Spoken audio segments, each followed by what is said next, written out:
Eu sou Mário Persona e essas são as respostas que eu dei aos que me perguntaram sobre a Bíblia. Boa noite a todos. Nós vimos na última semana, e é interessante nós avaliarmos que muitos na cristandade não aceitam essa verdade. Por incrível que pareça, não aceitam a eleição. Você tem os arminianos, por exemplo, eles não pensam que o ser humano, o cristão, seja escolhido, eleito, antes da fundação do mundo.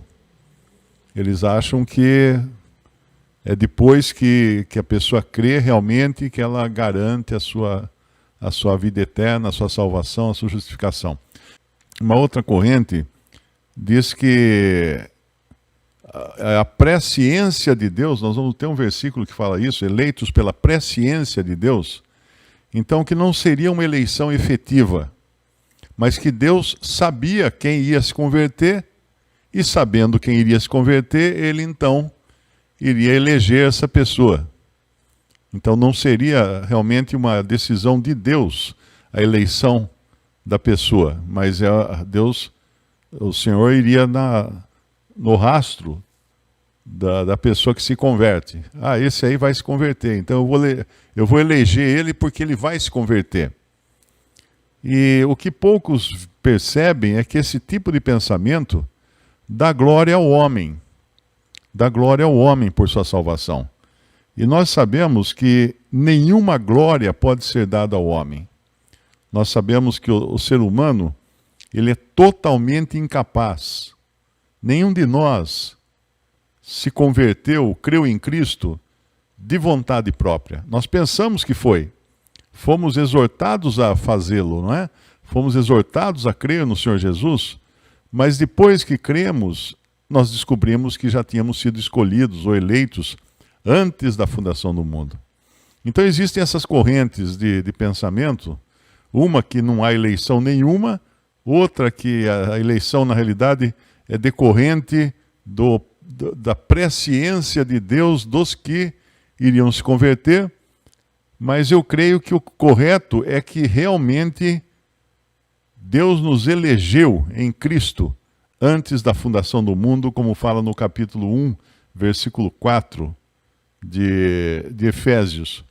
Existe ainda uma outra corrente que diz que isso aqui não está falando de eleição individual, mas da eleição da igreja. Então, que Deus teria eleito a igreja antes da fundação do mundo, e assim por diante, aí chega a outras conclusões. Mas, na realidade, tudo aqui é individual.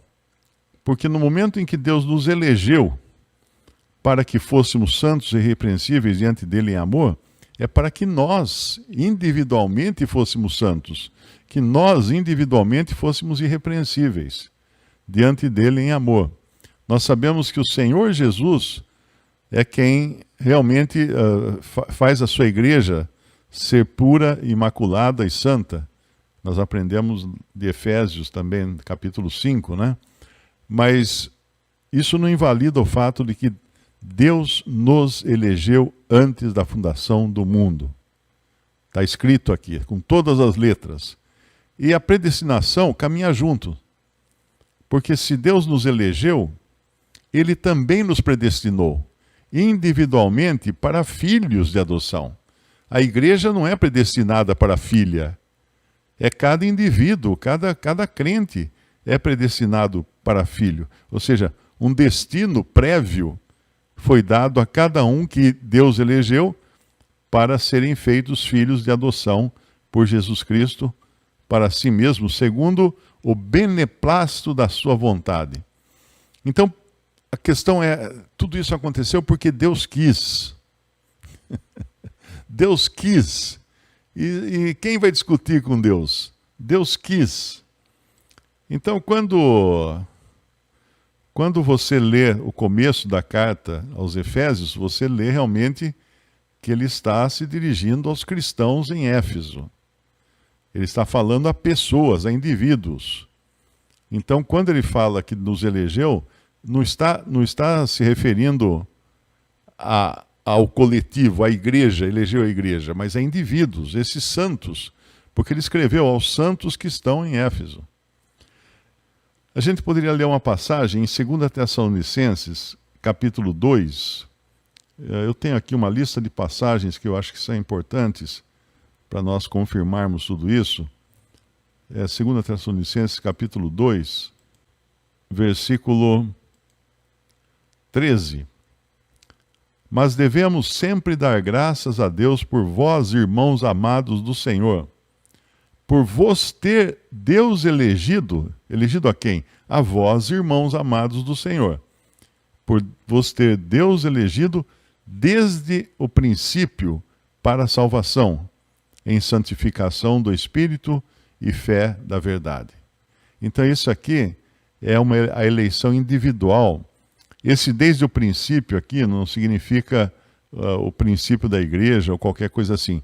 Desde quando Deus elegeu. Desde quando ele tomou essa decisão. E pela outra passagem nós sabemos que isso foi antes da fundação do mundo. Agora, dessa de 2 Tessalonicenses, a gente pode pular para 1 Pedro. 1 Pedro capítulo 1, versículo 2. É aqui aquele versículo que eu mencionei. Eleitos segundo a presciência de Deus Pai, em santificação do Espírito, para a obediência e aspersão do sangue de Jesus Cristo, graça e paz vos sejam multiplicadas. Aqui fala, sim, da presciência de Deus Pai, mas isso não invalida o fato de ele nos ter elegido antes da fundação do mundo. Uma outra passagem também, 1 Tessalonicenses, capítulo 1, versículo 4, diz assim: sabendo, amados irmãos, que a vossa eleição é de Deus. Agora, eu não sei como alguém pode negar a eleição, né? Como que alguém pode duvidar que um salvo tenha sido eleito antes da fundação do mundo. E 1 Coríntios, capítulo 1, ele fala também de como Deus escolheu indivíduos. Deus escolheu indivíduos. E mesmo antes que esses indivíduos até existissem. 1 Coríntios, capítulo 1, versículo 27. Mas Deus escolheu as coisas loucas deste mundo para confundir as sábias. E Deus escolheu as coisas fracas deste mundo para confundir as fortes. E Deus escolheu as coisas vis deste mundo. Deus escolheu as coisas vis deste mundo e as coisas que não são para aniquilar as que são, para que nenhuma carne se glorie perante Ele. Para que nenhuma carne se glorie perante Ele. Depois, se nós formos também para Tiago, capítulo 2, no versículo 5 de Tiago, capítulo 2, nós vamos encontrar mais uma vez que é uma decisão de Deus, não do homem. Capítulo 2 de Tiago, versículo 5. Ouvi, meus amados irmãos, porventura não escolheu Deus aos pobres deste mundo para serem ricos na fé e herdeiros do reino que prometeu aos que o amam? Mais uma vez aqui, uma escolha de Deus. E uma passagem que realmente é fantástica, porque ela diz tudo, está no Evangelho de João, capítulo 15, versículo 16. Não me escolhestes vós a mim, mas eu vos escolhi a vós, e vos nomeei para que vades e deis frutos, e o vosso fruto permaneça, a fim de que tudo quanto em meu nome pedirdes ao Pai, Ele vô-lo conceda. É mais claro que isso é impossível. Não me escolhestes vós a mim. Por quê? Porque o homem é incapaz de escolher a Deus. Nós somos, por natureza, inimigos de Deus. E como que um inimigo de Deus iria escolher a Deus? Iria querer se aproximar de Deus? Em Romanos, ele já deixa muito claro lá, quando Paulo fala que não há um justo, nem sequer um. não há quem entenda, não há quem busque a Deus. Todos se fizeram todos se fizeram inúteis. Então não podia, desse lixo que era a humanidade, não podia sair um que tivesse alguma vontade de se aproximar de Deus. Então a doutrina que diz que o homem que decide, ela não acha que o homem esteja totalmente pecador. Ela acha que existe alguma partícula dentro do homem que não foi arruinada pelo pecado original, que ficou lá escondidinha, e aí essa partícula de repente dá uma olhadinha pela janela e fala assim, eu preciso me converter. Cara, de jeito nenhum. De jeito nenhum. É impossível. Pode o leopardo mudar, como é que é? A cor da sua pele. Tem alguma coisa assim, né? No Antigo Testamento. Não pode. O homem não tem condições de se aproximar de Deus. Mas e aqueles que a gente vê que se aproximam de Deus no Antigo Testamento? O próprio Cornélio, né? Lá em Atos capítulo 10, quando fala que Cornélio buscava Deus. Aí é outra conversa. Aí é um negócio chamado novo nascimento. Cornélio buscava Deus porque ele tinha vida. Ele ainda não era convertido a Cristo porque ele nem conhecia quem era Cristo. Mas ele tinha recebido vida porque ele nasceu de novo.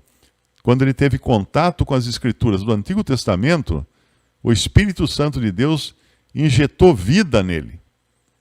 Que o processo é esse. Primeiro você recebe vida através do contato com a palavra de Deus, porque a palavra de Deus é que nos permite escutar. A palavra de Deus é que nos dá poder para ouvir. E o Espírito Santo então age nessa alma agora, que vai ter um desejo por Deus, mas é um desejo que não existia antes. Era um defunto e tudo que ele fazia era cheirar mal. Mas de repente você injeta vida num defunto, o que acontece? A primeira coisa, ele já percebe que está doendo o corpo inteiro, ele é pecador, ele tá ruim, ele está mal, ele está doente. Então, nós vamos chegar no novo nascimento mais adiante depois, vamos falar mais sobre isso depois, mas aqui em Romanos, Paulo também fala especificamente de vasos, ou seja, de indivíduos preparados de antemão para a glória. Em Romanos 9, versículos 23 e 24, Romanos capítulo 9, versículo 23. Vamos no 22 primeiro. No 22. E que direis, se Deus, querendo mostrar a sua ira e dar a conhecer o seu poder, suportou com muita paciência os vasos da ira preparados para a perdição. Vou chamar a atenção agora para uma diferença na continuação. Para que também desse a conhecer as riquezas da sua glória nos vasos de misericórdia, que para a glória já dantes preparou. Então, observe que no versículo 22, diz que os vasos de ira estavam preparados para a perdição. Foi Deus que preparou? Não. Foi o pecado. Foi o pecado que jogou todos os vasos numa mesma fossa, preparados para a perdição. No entanto, no versículo 23, os vasos de misericórdia, que para a glória, Deus preparou de antemão. Deus preparou de antemão esses vasos de misericórdia. Se alguém aqui acha que nasceu e Deus não se importava com o seu nascimento, não. Você, antes de você nascer, o Senhor já sabia quem você iria ser, e o Senhor já tinha escolhido você, se você é uma pessoa que creu em Jesus como Salvador. Então, no versículo 24, os quais vasos somos nós, a quem também chamou, não só dentre os judeus, mas também dentre os gentios. Então, vaso é indivíduo.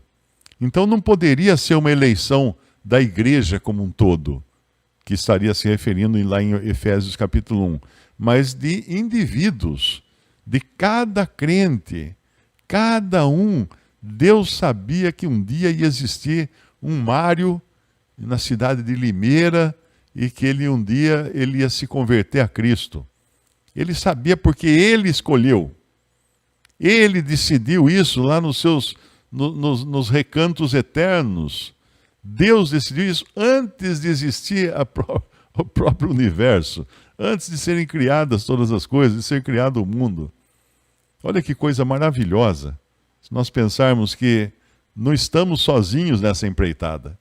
Nós estamos sendo monitorados mesmo antes da nossa existência. As câmeras de segurança de Deus já estavam nos vendo muito tempo antes de existirmos. Visite respondi.com.br. Também 3minutos.net. Baixe os e-books ou adquira os livros.